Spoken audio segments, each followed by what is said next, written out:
해외에서도 외국인 마약 사범이 기승을 부리고 있습니다. 선의를 베푼 교회까지 범행 장소로 이용했습니다. 전동 킥보드로 횡단보도를 건너던 고등학생들이 굴삭기에 치여 한 명이 숨지고 한 명이 다쳤습니다. 복잡한 교차로에 안전시설은 부족했습니다. 시청자 여러분 안녕하십니까? 계속해서 충북 소식입니다. 충북에서도 외국인 마약 사범이 기승을 부리고 있습니다. 해외에서 들여오는 방법도 가지가지인데요. 이번에는 선의를 베푼 교회까지 범행 장소로 이용했습니다. 이지현 기자가 보도합니다. 교회 로비에 놓인 큰 상자에 30대 태국인 남성이 다가갑니다. 주변을 둘러보더니 상자를 들고 교회를 빠져나갑니다.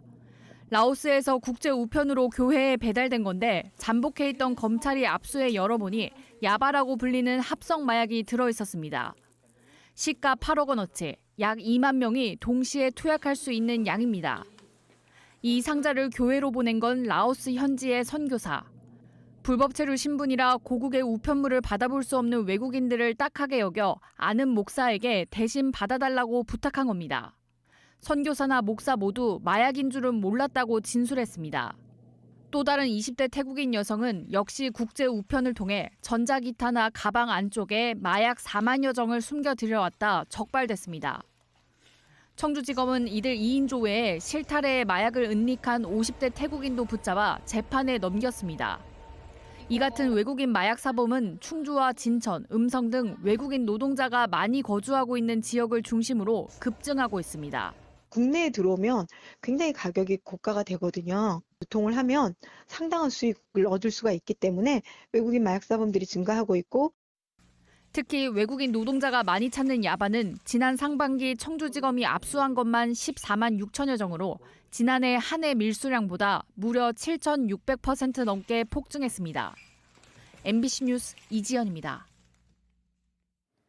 전동 킥보드를 타고 횡단보도를 건너던 고등학생 2명이 굴삭기에 치여 한 명이 숨지고 한 명이 크게 다쳤습니다.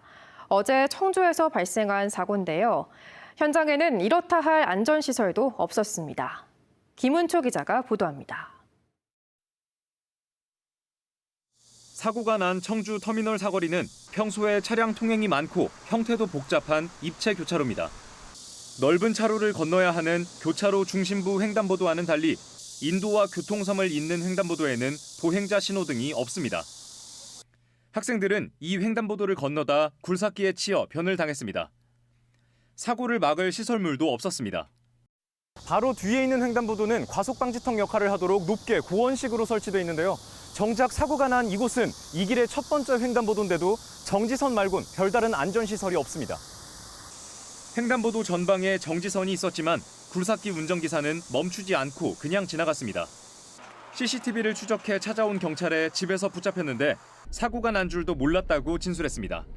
굴삭기 같은 경우에는 아무리 해도 장비 자체가 건설하기에 적합한 걸로 만들어져 있기 때문에 그 도로를 주행할 때는 횡단보도라든가 보행자에 있어서는 누구보다도 더 철저하게 확인을 하고 운전을 해야 되는. 경찰은 50대 굴삭기 운전자를 뺑소니 등 혐의로 불구속 입건하고 사고 여부를 몰랐는지 밝혀내는 데 주력하고 있습니다. 또 청주시 등 관련 기관과 함께 과속방지턱 설치 등 개선 방안을 찾아보겠다고 밝혔습니다. MBC 뉴스 김은초입니다. 충북도 내 모든 시군에 폭염 경보가 이어지는 가운데 김용환 지사와 시장 군수들이 긴급회의를 열고 폭염 대책을 논의했습니다. 김용환 지사는 인명과 재산 피해가 발생하지 않도록 모든 행정력을 집중해달라면서 특히 수해복구 인력과 취약계층에 대한 온열 질환 방지 대책을 주문했습니다. 또 무더위 쉼터 냉방기기 점검과 취약계층 긴급 예산 지원 등을 강조했습니다. 충청북도는 폭염 대비 비상 3단계를 운영하고 있고 지금까지 사망자 1명을 포함해 온열 질환자 78명이 집계됐습니다. 오늘 오전 11시 30분쯤 보은군 삼승면에서 선산을 벌초하던 50대 남성이 쓰러져 숨졌습니다. 같이 있던 아내의 신고를 받고 출동한 119 구급대가 심폐소생술을 하며 병원으로 옮겼지만 1시간 만에 숨졌습니다. 경찰은 숨진 남성이 온열 질환으로 쓰러졌을 가능성으로 보고 정확한 사망 원인을 조사하고 있습니다. 오송 지하차도 참사 희생자들을 추모하기 위한 시민 분향소가 청주 도시재생지원센터에 마련됐습니다. 유가족협의회와 시민사회단체가 관리하는 시민 분향소는 오는 23일까지 운영되며 매일 오전 9시부터 밤 8시까지 누구나 조문할 수 있습니다.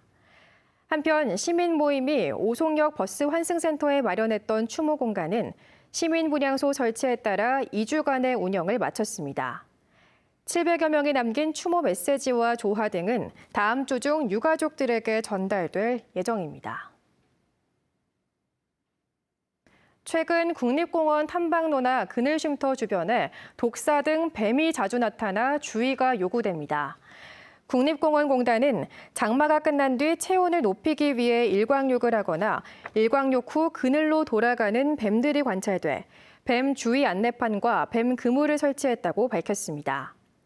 국내 국립공원에 서식하는 뱀은 11개 종으로 유혈무기와 살모사 등 4종은 맹독을 품고 있습니다. 공단은 뱀을 마주칠 경우 스스로 도망가도록 기다려야 하며 물리면 국립공원 레인저나 119에 신고할 것을 당부했습니다. 이재영 증평군수가 행정안전부를 방문해 집중호우 피해 복구를 위한 특별 재난지역 지정을 요청했습니다. 이재영 군수는 중앙재난안전상황실장 등을 만나 증평 윤리 산사태와 덕상리 농지주택 침수 등 피해 상황을 설명하고 특히 합수 지점인 보강천은 폭우 때 수위 급상승 위험이 높다고 강조했습니다. 증평군은 지난달 집중호우에 따라 재산 시설물 피해가 859건, 약 50억 원 상당으로 재난지역 선포 기준을 초과한다고 밝혔습니다. 부동산 취득세를 감면받고도 당초 요건과 다르게 사용한 중소기업들이 적발됐습니다. 청주시는 창업 중소기업의 취득세 감면 부동산에 대한 세무조사를 벌여 감면 요건을 위반한 32건에 대해 과세 예고를 통지했습니다. 유형별로는 해당 업무에 사용하지 않고 임대하거나 매각한 경우가 10건에 3억 1,800만 원, 장기 방치가 6건에 1억 2천만 원 등입니다. 학대 피해 아동 쉼터 더 두드림이 청주에서 문을 열었습니다. 7명 정원의 여야 전용 시설로 24시간 전문 인력이 배치돼 학대 피해 아동 보호와 치료, 양육 서비스를 제공하게 됩니다. 충북 소식 마칩니다. 고맙습니다. 금요일 밤 스포츠 뉴스입니다.